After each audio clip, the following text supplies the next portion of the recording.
ce n'est pas Donald Trump qui parle directement avec l'Union européenne ou ses représentants. C'est bien Rubio et Witkoff qui l'envoient en émissaire.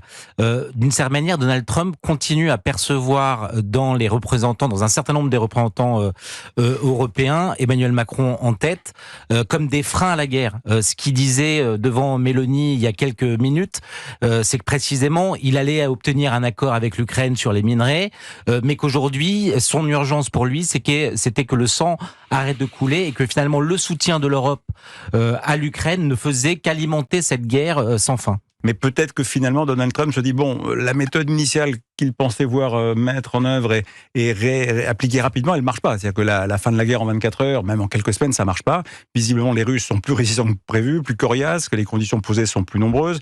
Et donc peut-être qu'en même temps qu'il essaie de maintenir ce dialogue stratégique en direct, il cherche peut-être une voie médiane, d'utiliser en effet la pression que peuvent exercer les Européens. Voilà, peut-être une stratégie de contournement. En tout cas, c'est pas anodin le fait que ce type de négociation soit amorcé. Voilà, je pense que on rentre dans quelque chose de nouveau. Et c'est-à-dire que même si Trump est très pragmatique, il est aussi obligé de tenir compte de notre existence. On ne peut pas faire sans nous.